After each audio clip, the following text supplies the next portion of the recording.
Hello everyone, and welcome to another Total Education Centre lecture. My name is Bruce Pattinson. I'd like to remind you that these lectures are brought to you free, so if you'd like to help us out, please press the like button below, leave a comment. Any questions you have, we're happy to answer. Don't forget to visit our website, totaleducationcentre.com.au. Here you'll find lots of educational resources for you to use. If you're a teacher, there are teaching units on this topic. There are also student lecture notes on this topic that add to the discussions that we're having here. We hope you enjoy this lecture and you're looking forward to it. Thank you. Hello and welcome to another Total Education lecture. My name is Bruce Pattinson. Today I'm here to talk to you about the art of travel.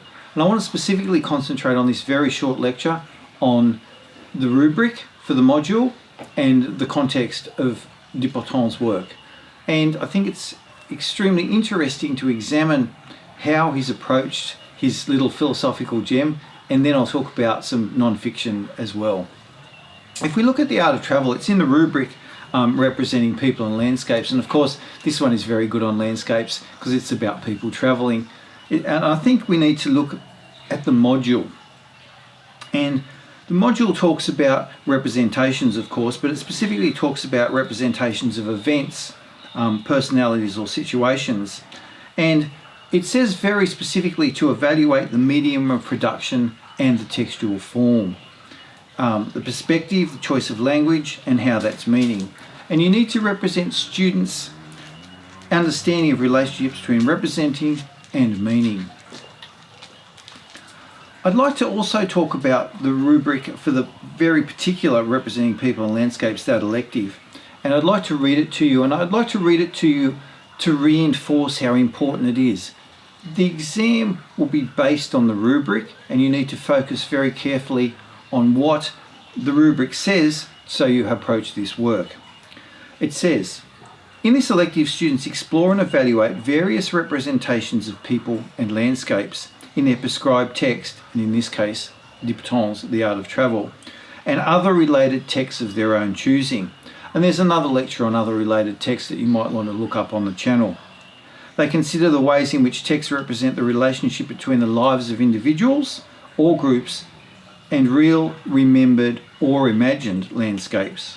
Students are to analyse representations of people's experience of particular landscapes and their significance for the individual or society more broadly. In their responding and composing, students develop their understanding of how the relationship between various textual forms, medias of production, and language choices influences and shapes meaning. That sounds a little bit complicated at times, so what are we really doing? We're looking at how Dupuytren shows people in landscapes and landscapes, real and imagined, physical landscapes, and we're looking at how he portrays them and what he's trying to do. And I think we need to remember in particular in this instance that it's a non-fiction work. And what he's trying to do is he's trying to particularly persuade us to his point of view in certain circumstances. The whole text, this Art of Travel, is like a philosophical diatribe on travel itself and its meaning to different people at different times in different ways. And Dupuytren particularly looks at the historical perspectives before moving through different characters, very specific people and places, and he interlocks that with his own experiences and finishes off by looking at our own particular landscapes, where we live, our lives, and how it's approached. I think the board's trying to make us look at the particular people, how they're represented in those particular landscapes, but more importantly in this case, how he sees those landscapes, because we really are here dealing with imagined landscapes in many instances, and in particular the people that don't travel, or just travel, as in one case particularly around their bedroom, and examine that.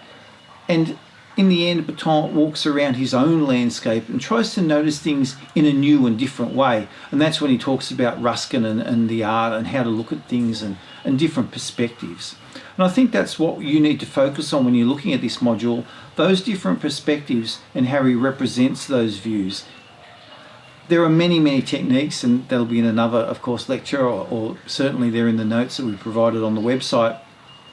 But think about how he represents those and why he represents them in that way. Obviously, he's trying to convince us to his particular point of view in many ways, and he does that quite convincingly. As I said before, I especially like the use of anecdote. So what is the context of this? Why would he possibly be looking at travel in this particular moment in time? It's a very modern book, it's a very recent book, and it's sort of a philosophical examination of travel, why we travel, how we travel, and how we perceive travel. And I think he talks initially about the imagination and how we imagine that travel would be better. And he's worried about, I think overall, the whole purpose behind the book is he's worried about that people think they need to be somewhere else, rather than accepting that travel can be a slow process, and instead of rushing from place to place to place, just to examine the little details of where we are and what we're doing and how we travel. And we need to consider in that context that historically travel's very, very much changed over time. Modern travel is cheap, quick, efficient, and is accessible to everyone, whereas in the past travel was an expensive, very expensive thing. Only the elite could do it. Certainly plane travel and cheap plane travel's changed all that very much, and people now have access to different places, and we feel like we should be traveling and we feel like we should be somewhere else, whereas in the past people seem to be more content with where they were and what they were doing. And we need to think about, in the context of that, how much society has changed and what's changed in society and what's made us change our view to the world of travel. And I think Breton examines each of those very specific questions in chapters as he goes around looking at particular ways people saw the world and taking little bits of those and saying perhaps we can adapt those to our world. Modern travel is an almost everyday occurrence, whereas in the past it certainly wasn't an everyday occurrence, and people often lived their whole lives in one village.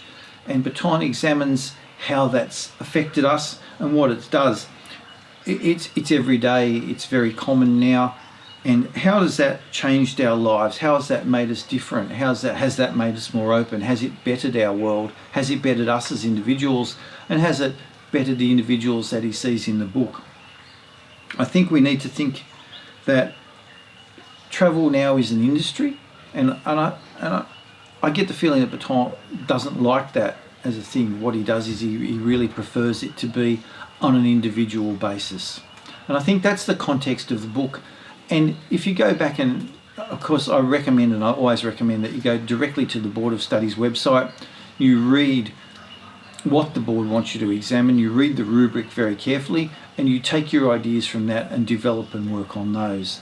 And you'll be looking at, in your other related material, how that related material represents people and landscapes, and how that integrates into Breton's work through imagination, through real, through all those things we talked about.